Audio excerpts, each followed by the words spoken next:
I asked my girlfriend why I wasn't invited to her graduation, and she snapped at me in front of everyone. She said, "My parents don't like you, they like my ex." I just nodded and said, "I understand." When she left for the ceremony, I packed my things and walked out. When she came back, everything was gone. That night, her dad called me, his voice shaking. "Where are you? My daughter is saying strange things." I'm 28. I had been with Ashley for 3 years. We'd lived together for a year and a half in a small apartment downtown. I really believed we were building something real. The graduation situation started about 2 weeks before the ceremony. I noticed she kept avoiding the topic. Every time I asked about details, she changed the subject. One morning, we were having coffee, and I finally pushed. "So Saturday at 2 p.m., right? Should I grab flowers for your mom before?" She cut me off, stirring her coffee too hard. "Actually, maybe it's better if you don't come." I set my phone down slowly. "What?" "It's going to be crowded. Limited seating." "Ashley, we've been planning this for months." I took the day off work. She wouldn't even look at me.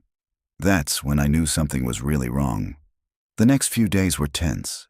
She'd come home from exams and barely talk. She just sat there scrolling on her phone, distant. When I tried to hold her hand while we watched TV, she'd pull away after a few seconds. "Did your professor like your project?" "Yeah. Want to celebrate? We could go to that Italian place you like." "I'm tired." "Ashley, talk to me. What's going on?" "Nothing. I'm just stressed. Stop hovering." I wasn't hovering. I was watching the person I loved slowly disappear. 2 days later, her parents came over for dinner. I'd only met them maybe 5 times in 3 years. Every time felt cold and distant. Her mom, Linda, barely acknowledged me. Her dad, Michael, looked right through me like I wasn't even there.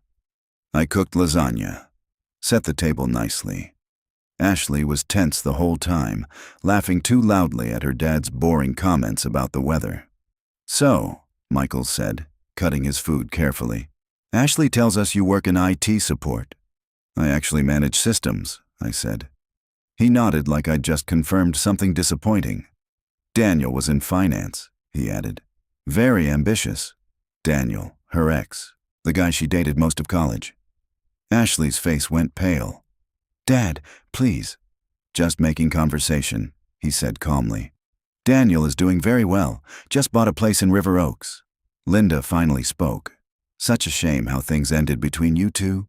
You were so good together." I felt Ashley squeeze my hand under the table, but she didn't say a word. "Absolutely," Michael continued. "He was asking about you. Saw your mother at the country club last week." "That's nice," Ashley said quietly. "We always thought you two would get married," Linda added. "He comes from such a good family." I put my fork down. "I'm sitting right here." Michael finally looked at me. "Of course, no offense." "Daniel isn't just some old friend," I said.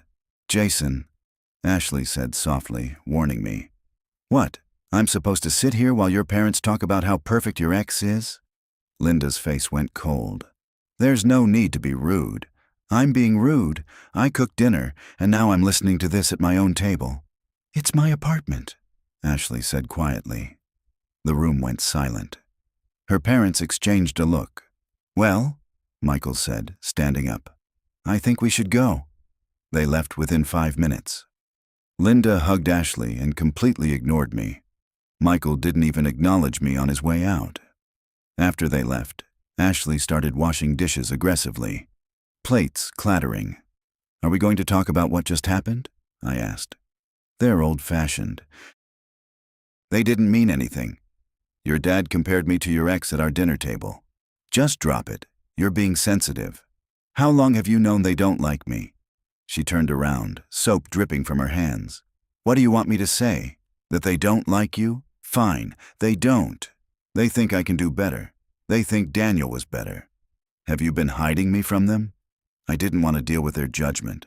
"So instead of standing up for me, you just kept me hidden?" "It's not that simple." "It really is." She didn't answer, just kept washing already clean dishes. Over the next week, she stayed out late. Library, she said. Coming home at 10 or 11 and going straight to bed. One night, I woke up at 2 a.m. She was in the bathroom texting someone. I heard her laugh. That same soft laugh she used to give me. The next morning I asked, "Who are you texting?" "Emily, she's having boy problems. At 2 a.m., she works late." "Why are you interrogating me?"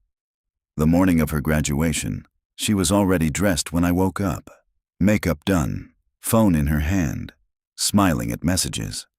"You look beautiful," I said. "Thanks," she said without really looking at me. "So we're not going to talk about this?" She sighed. "Talk about what?" "About me not being invited, about your parents, about Daniel." Her face changed. She put her phone down sharply. "Fine. You want to know? My parents don't like you. They think you're not good enough.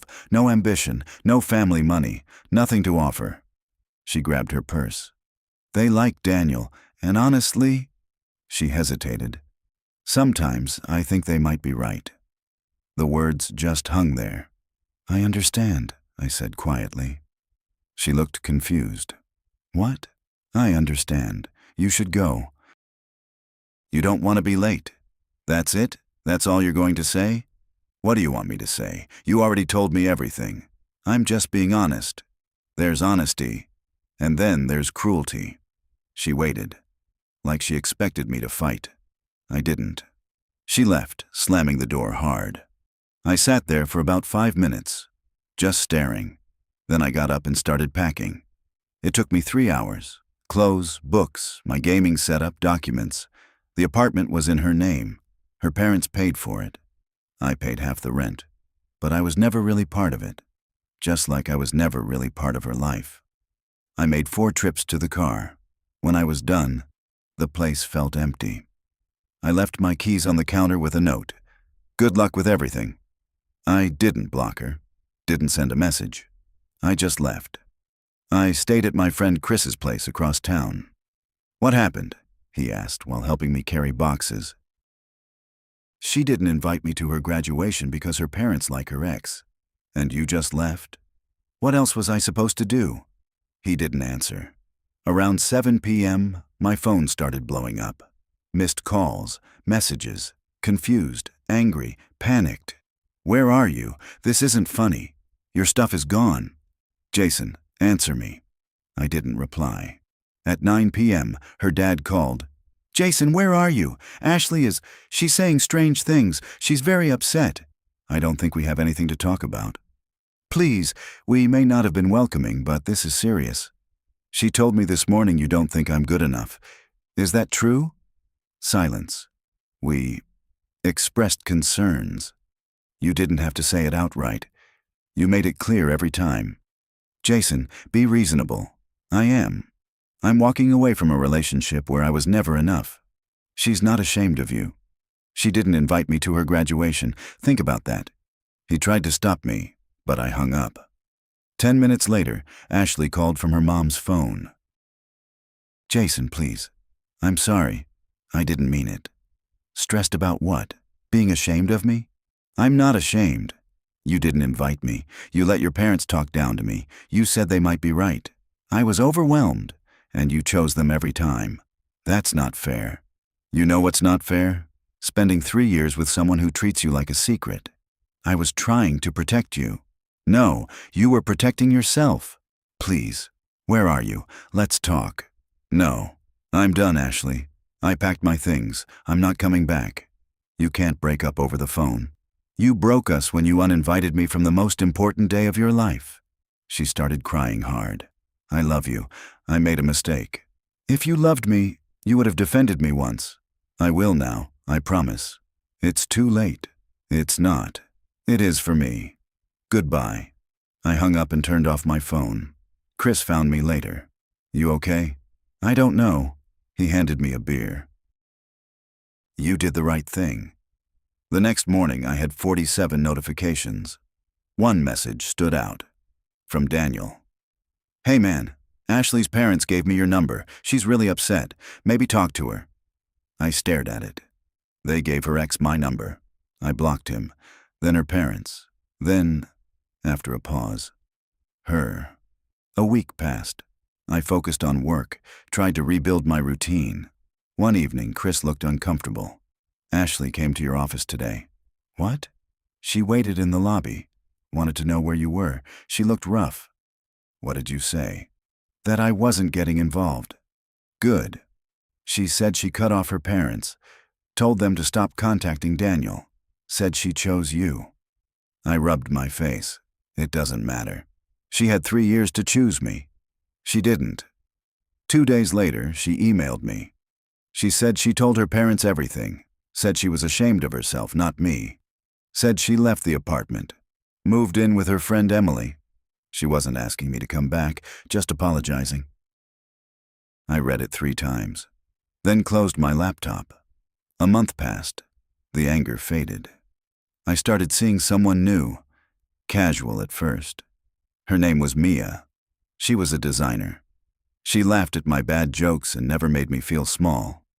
One night, Chris and I ran into Ashley at a coffee shop. Jason, she said quietly. Ashley, how are you? I'm good. You? I'm getting there. She looked thinner, different. I meant what I wrote, she said.